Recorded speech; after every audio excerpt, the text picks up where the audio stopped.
చాలా ఎంఓయూలు జరిగినాయి, అన్నీ జరిగినాయి. మన లోకల్ వాళ్ళు రెడీ ఉండి అయితే పర్టికులర్లీ జీడిమెట్ల, చర్లపల్లి వీళ్ళు ఏమన్నారంటే, సార్ మాకు ఆల్టర్నేటివ్ స్థలం మంచిగా ఇస్తే మేము అక్కడికి వెళ్ళిపోతాం, ఈ బాధ మాకెందుకు, ప్రజలతో కూడా ఈ బదనాం ఎందుకు, ఆడ పెట్టుకుంటాం.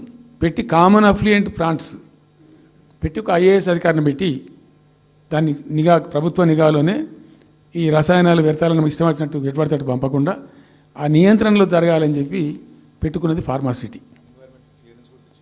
దానికి ఎన్వైరాన్మెంటల్ క్లియరెన్స్ కూడా వచ్చింది. కేంద్ర ప్రభుత్వాన్ని ఒప్పించి ఎన్వైరాన్మెంటల్ క్లియరెన్స్ తెచ్చినాం.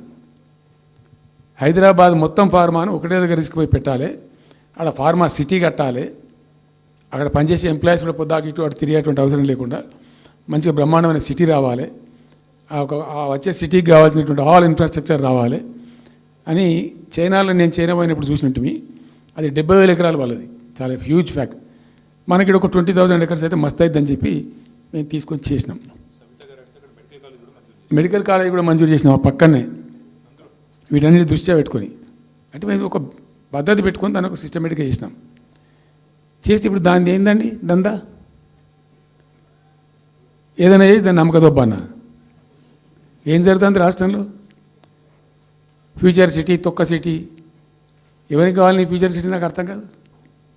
నువ్వు పెంచినావు హైదరాబాద్ను, ఎవరు చేసిన హైదరాబాద్ సిటీ? ఇంత వైబ్రాంట్ సిటీ ఎక్కడికి వెళ్ళొచ్చింది? 400 సంవత్సరాల చరిత్రతోని దీనికంతా ఒకటి ఒకటి ఒకటి ఒకటి బోధి జరిగి ఆటోమేటిక్గా పెద్ద సిటీ అయింది.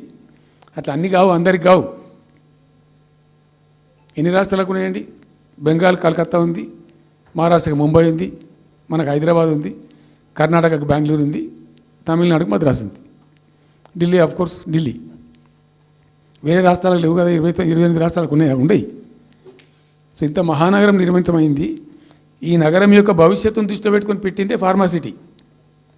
ఈ సిటీ మొత్తం గబ్బులు వేసిపోవాలి ఇక్కడ దాంతో, నువ్వు తీసుకుపోయాలి ఫ్యూచర్ సిటీ, తోక సిటీ. ఏందన్నట్టు ఇది? అన్ని దిక్కుమాలిన పాలసీలు, రియల్ ఎస్టేట్ బ్రోకర్ దందా తప్పితే ఇంకోటి లేదు. అన్నీ కనబడతాయి మనకు. మీరు పరిశీలనగా చూస్తే, పూర్తిగా చూస్తే అసలు చాలా గందరగోళం.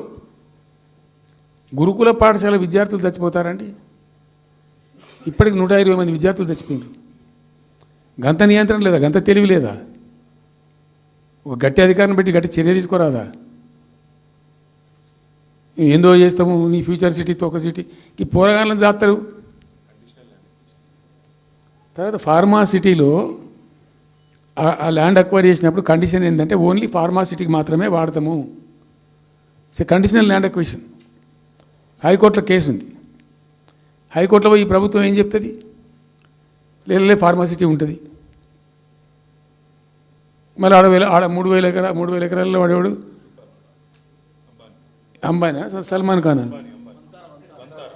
ఎవడో బొంతారనో పెడతారు. ఈ జూ పార్క్ కొంచెం ఆడబెడతారట. ఎందుకు? జూ పార్క్ అమ్మకదొప్పడానిక? ఏం జరుగుతుంది ఈ రాష్ట్రంలో? అసలు మేము ఇటువంటి చిల్లర పనులు చేయలేదే మేము ఉన్నప్పుడు.